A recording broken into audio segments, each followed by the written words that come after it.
Mon Seigneur et mon Dieu, je crois de tout mon cœur que tu es ici, que tu me vois, que tu m'entends. Je t'adore avec profonde révérence. Je te demande le pardon de mes péchés et ton aide pour faire de mon mieux ce moment de prière. Ma Mère Immaculée, Saint Joseph, mon Père et Seigneur, mon ange gardien, intercédez pour moi. Dites les enfants, vous aimez les chansons de bêtes? Ah oui, des chansons bêtes, les Hein? chansons bêtes, tu les chantes bien. Oh, non, mais pas les chansons bêtes, les chansons de bêtes. Ah, mais il faut pas confondre, hein, parce que je suis très susceptible. Hein. Bon, allez, on va chanter Jonas et la baleine. Hein. En avant toutes. Jonas chantait de la cale au tillac, car il était marin. Jonas avait plus d'un tour dans son sac, car il était malin. Taillot, taillot. Alors, tais-toi, toi, voyons. Est-ce qu'on chante taillot dans une chanson de marin, hein? C'est ridicule, allez. En pleine mer, Jonas balayait la dunette, quand vint une tempête qui balaya Jonas. Il avalait de l'eau nageant à perdre haleine, quand un bébé baleine l'avala toute de go. Oh, voilà une drôle d'histoire. Alors, tais-toi. D'ailleurs, c'est pas de moi, c'est dans la Bible. Allez. Jonas chantait de la calotillac. Aujourd'hui, c'est Bourvil et les enfants qui nous introduisent dans l'histoire de Jonas. Cette histoire que nous allons lire dans la première lecture et que Jésus va reprendre dans son évangile en parlant du fameux signe de Jonas. Alors Bourvil, dans la chanson, n'explique pas pourquoi Jonas est avalé par une baleine. Jonas est avalé par ce poisson parce qu'il a fui le Seigneur qui lui a demandé d'aller convertir Ninive.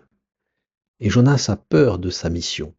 Il refuse, il y va à reculons.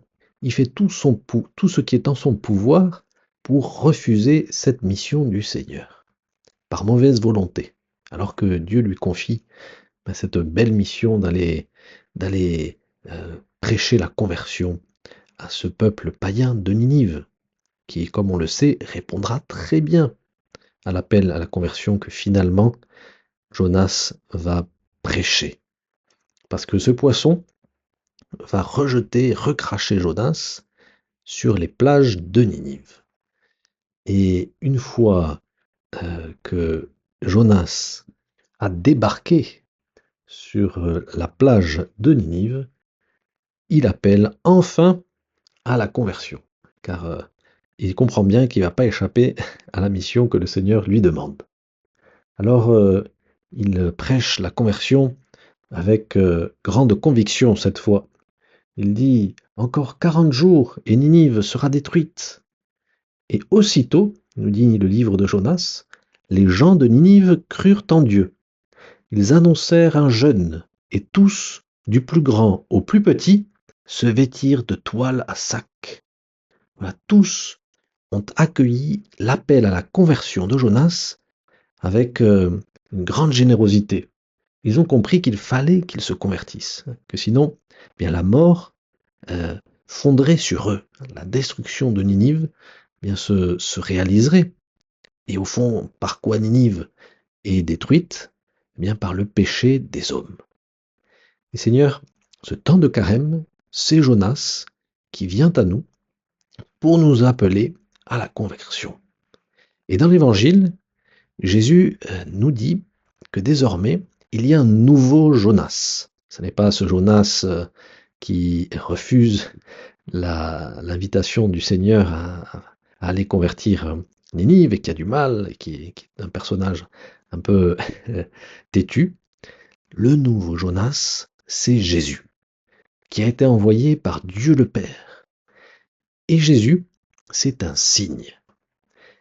Et le simple fait de voir Jésus, le simple fait de l'écouter, et Seigneur, nous voulons t'écouter dans ces 10 minutes de prière maintenant, le simple fait de te contempler, le simple fait de lire tous les miracles que tu fais, les paroles que tu prononces, les gestes que tu poses, tout cela doit nous pousser à la conversion. C'est pourquoi Jésus se compare à Jonas. Il dit même qu'il y a bien plus que Jonas dans sa vie. Voilà, Seigneur, le premier enseignement que nous pouvons tirer de cet évangile que nous allons lire et de ce livre de Jonas que nous lirons dans la première lecture de la messe d'aujourd'hui. Mais l'exemple de Jonas, l'histoire de Jonas, a aussi une autre dimension qui prend un relief tout particulier avec la vie de Jésus. Combien de temps Jonas est resté englouti dans ce poisson? 3 jours et 3 nuits. Et Jésus, quand il parle du signe de Jonas, veut aussi se référer à ce qui va se passer avec sa mort et sa résurrection. Pendant 3 jours et 3 nuits, Jésus sera englouti dans la mort, tel un nouveau Jonas, pour ressurgir et nous pousser à revivre, exactement comme Jonas a redonné la vie par la contrition des Ninivites à la ville de Ninive. Jésus qui sort du ventre de la mort, vient nous voir pour nous insuffler un souffle de vie pour que nous puissions avec lui ressusciter d'entre les morts. Et le point commun entre ces deux dimensions du signe de Jonas, c'est que pour être unis à la résurrection, pour éviter la mort, il nous faut avoir l'âme contrite, c'est-à-dire un cœur ouvert à la conversion, un cœur qui regrette ses péchés, pour que la semaine sainte agisse dans mon cœur, pour que je puisse revivre le dimanche de la résurrection, le jour de Pâques, et pour que la vie triomphe en moi, il faut que je sois contrit, que je regrette mes péchés. Sinon, ce signe, je ne le reconnaîtrai pas. C'est ce que dit Jésus dans l'Évangile. Jésus se plaint. Il dit: cette génération est une génération mauvaise. Elle cherche un signe, mais en fait de signe, il ne lui sera donné que le signe de Jonas. Et Jésus conclut son discours en disant: et ici, il y a bien plus que Jonas. Il y a bien plus que Jonas. C'est beaucoup plus fort ce qu'a fait le Seigneur que cette histoire un peu étrange et surprenante de Jonas. Seigneur, comme les Ninivites, je veux accueillir cet appel à la conversion que tu me fais. Comme les apôtres, les disciples, et comme Saint Jean, comme la Vierge Marie, au pied de la croix, je veux regretter mes péchés, les péchés des hommes, pour me laisser embarquer avec toi dans le paradis, pour que la vie triomphe en moi. On raconte que le curé d'Ars avait essayé de confesser un professeur qui était endurci de cœur. Et le curé d'Ars se met à pleurer. Alors le professeur, qui était un intellectuel, dit: mais pourquoi vous pleurez? Il dit: je pleure parce que vous ne pleurez pas l'horreur de vos péchés. Repensez à tout ce que je vous ai dit, repensez à ces larmes et revenez me voir demain matin. Le pénitent revient le voir dans de toute autre disposition. Il a effectivement compris dans la nuit qu'il fallait qu'il regrette ses péchés. Et alors il se reconfesse, en pleurant véritablement ses propres péchés, en les regrettant. Et le curé d'Ars lui dit: c'est bien, mon enfant. Maintenant vous croyez en Dieu, vous avez la foi, parce que vous pleurez, parce que vous regrettez profondément vos péchés. Et alors que la première confession ne pouvait pas être valide, car sans contrition, le Seigneur ne peut pas nous pardonner, il faut qu'on regrette nos péchés. La deuxième confession, oui, elle est valide, car ce professeur regrettait enfin profondément ses péchés, il pouvait se laisser pardonner, il pouvait laisser le Seigneur redonner sa grâce, redonner sa vie. Seigneur, dans ce moment de prière, j'en profite pour faire un acte de contrition véritable. Pardon, Seigneur, pardon pour mes péchés.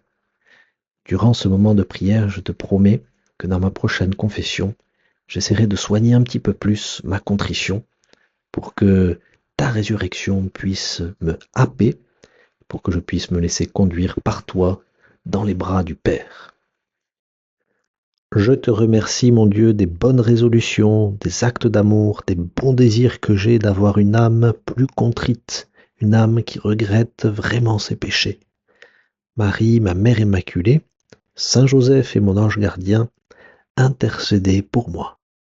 Et pour finir, avec le sourire, le couplet suivant de la chanson que tu pourras retrouver en entier dans l'application des 10 minutes avec Jésus, qui raconte l'histoire de Jonas avec beaucoup de fantaisie. Jonas avait plus d'un tour dans son sac, car il était malin.